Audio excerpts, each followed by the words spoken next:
Hanilet Avancenia, and members of his entourage arrived at 9:20 this morning from Hong Kong on Cathay Pacific flight number CX-907. Mr. Duterte was arrested in compliance with our commitments to Interpol. Hours before his arrival, Interpol Manila received an official copy of the ICC warrant. This prompted the Prosecutor General of the Department of Justice to serve the warrant. Interpol asked for help, and we obliged because we have commitments to the Interpol, which we have to fulfill.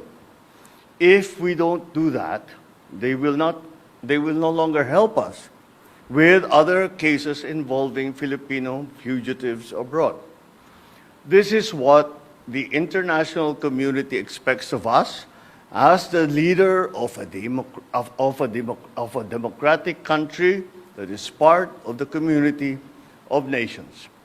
So I'm sure that the details that surround this what has happened today are familiar to you.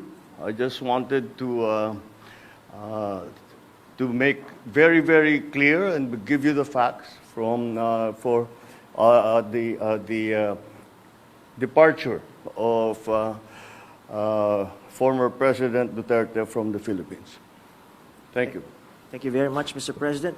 Kanina po ay nagpaabot ng tanong ang mga miyembro ng Malacanang Press Corps at atin po itong sasagutin. Question number 1.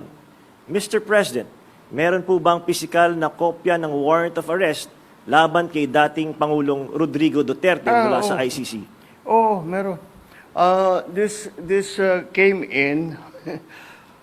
Actually, it came in. I received it from Secretary Remulla. I received it at 3 a.m. last night, and I looked at it, and we went back and forth.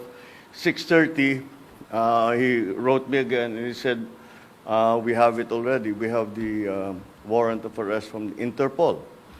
And I said, "Okay, we'll put all our plans into place, and sige, let's proceed as we had discussed." Now that's what's happened. So yes, there is a very clear document that will explain that will explain the basis on how we conducted this arrest of former President Duterte. Sir, is it okay if we give them a copies of the arrest warrant, photocopies of the arrest warrant? Would that be possible?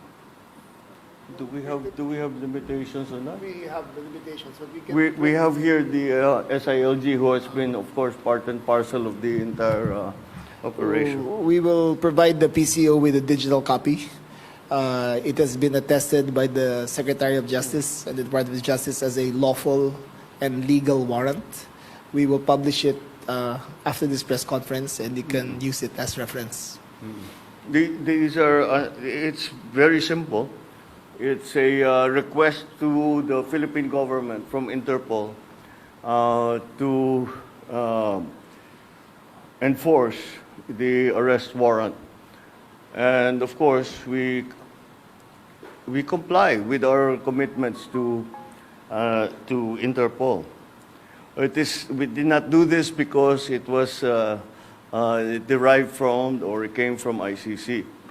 We did this because Interpol asked us to do it. And we have commitments to them, and we lived up to those commitments. Sir, thank you, sir. Second question, sir. Mr. President, sinasabi ng kampo ni prrd na unlawful arrest daw itong ginawang pag-aresto sa kanya. Well, we followed every single necessary procedure. We had a very good basis on which to serve that warrant and to read him his rights. We followed all the legal procedures that are necessary. So I'm confident that if in further examination, you will find that it is proper and correct. Sir, third question from the MPC. Mr. President, may violation ba ito sa ating soberanya, itong pagkakaaresto kay dating Pangulong Duterte? No. Bakit naman? Dahil consistent naman tayo. Hindi tayo tumutulong sa investigasyon ng ICC.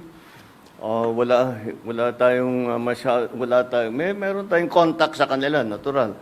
Pero no, not on an official level. We didn't help them in any way. The arrest, the arrest that we did today was in compliance with our commitments to Interpol.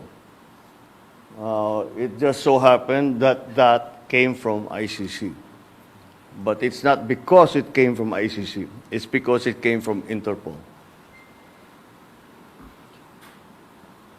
Pang-apat po na tanong, Mr. President, sinasabi po nila na ito ay political persecution lamang at may kaugnayan din daw sa 2028 elections. Okay, well, I'm sure sasabihin nila yan. But this case started in 2017 when we were still members of the ICC. And it was during the time of former President Duterte. So I don't see how that can be political persecution on my part, because it was initiated before I even came into the picture. So that would seem. But once again, we have to recognize that, you know, of course, it's natural for people to lalagyan ng politika, kulay ng politika. Pero sinundan lang natin yung ICC, yung Interpol. Hindi natin kinakausap yung ICC.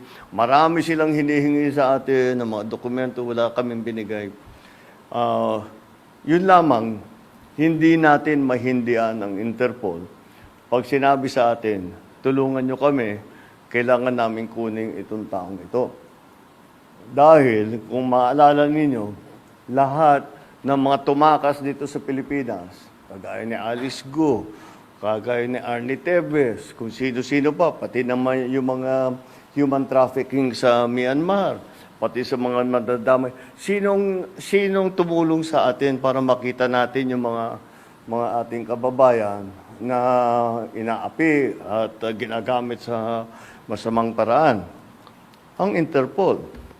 Kaya naman, dapat naman tayo, pagka sinabi sa atin, tulungan nyo kami sa ganito, tumulong kayo. Kaya naman, ganun ang ginawa natin. Maraming salamat, Mr. President, sa paglilinaw ninyo. You want to ask another question? Take one question, sir. All right, sure. Sir, there are calls for people power. There are, in fact, as we speak, protest actions ongoing. Would you like to address the supporters of the former president? The supporters of the former president? Well, you know, again, the government is just doing its job. Wala namang, it's not because it's one person or another that we do the things that we do. Maybe sa nung mga nakaraan na mga administrasyon, baka ganun ang ginagawa. Pero para sa akin, hindi naman ganun. Sumusunod tayo sa batas. We are a member of the community of nations. We must live up to our responsibilities, to the commitments that we have made to the community of nations. And that is what's happened here. Politics doesn't enter into it. Bakit? Why that? You know, he's never going to be a candidate for anything. Why go after him? Di ba? At saka 2017 pa ito, wala pa ako. Civilian pa ako noon. So this is the evolution of his case. And this is where we end up. Yeah. All right?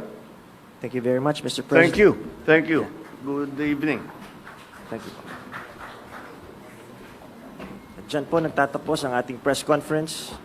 Abangan niyo po yung mga briefings namin sa mga susunod na araw.